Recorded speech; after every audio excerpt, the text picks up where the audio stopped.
રાજકોટના ભાજપ બાદ કોંગ્રેસે પણ ઉમેદવાર બદલ્યા। વોર્ડ નંબર 7માં ઉમેદવાર બદલાતા કોંગ્રેસમાં કકળાટ શરૂ। પ્રીતિબેન ગોહિલને ફોર્મ ભરવાની સૂચના બાદ હંસાબેન ગુજારિયાને મેન્ડેટ આપ્યું। ભાજપે નેહલ શુક્લને ટિકિટ આપતા સમીકરણો બદલાયા। કોંગ્રેસમાં નિલેશભાઈ ગોહિલ છેલ્લા 30 વર્ષથી કાર્યકર તરીકે કાર્ય કરી રહ્યા છે।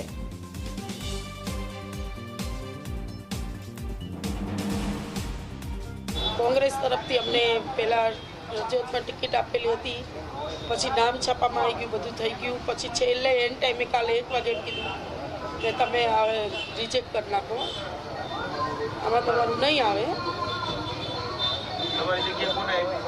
7 નંબરમાંથી એ લોકો હંસાબેન કોક કરીને છોડીને આપે છે।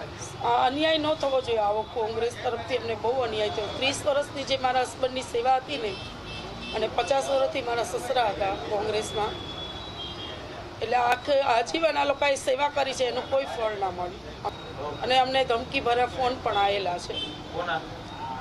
એમનું નામ નથી ખબર, પણ રાતે 1:30 વાગે આવ્યો હતો કે તમે આ પાછું ખેંચી લો। પ્રીતિબેન ગોહિલની વોર્ડ નંબર 7માંથી ઉમેદવારી પક્ષના શહેર પ્રમુખના કહેવાથી ઉમેદવારી નોંધાવેલી હતી। શહેર પ્રમુખે કીધું કે તમારું કન્ફર્મ છે, તમે પ્રચાર ચાલુ કરી દો, પણ જ્યાં સુધી પ્રદેશની યાદીમાં નામ ન આવે ત્યાં સુધી મારે કેમ પ્રચાર ચાલુ કરો? પ્રદેશની યાદી ડિક્લેર થઈ જ નથી। પછી કાલે મને જાણવા મળ્યું કે ભાઈ તમારી જગ્યાએ બીજાનું મેન્ડેટ આપી દીધું છે। શનિવારે મને 2:30 વાગ્યા સુધી જ કે તમે કન્ફર્મ છો, તમારું કન્ફર્મ થઈ ગયું છે। મને ખબર પડી કાલે કે મારા ઘરનાની ટિકિટ, પ્રીતિબેન ગોહિલની ટિકિટ કોંગ્રેસ પક્ષે કાપીને બીજા વોર્ડ નંબર 7માંથી એક લેડીઝને ટિકિટ આપી છે। એટલે મારે આ રોષ છે। પ્રચારમાં મારે કરવાનો થતો નથી। મેં રાજીનામું પક્ષમાંથી આપ્યું છે। સેવાનિવૃત્તિ જાહેર કરી પછી પ્રચાર કરવા મારે ક્યાં વાત આવે છે? સમજાવવાનો પ્રયાસ કરશે, મારે સમજાવવું જ નથી। હવે અત્યાર સુધી આબરૂ કરી નાખી, હવે શું સમજાવીને કરશે મને?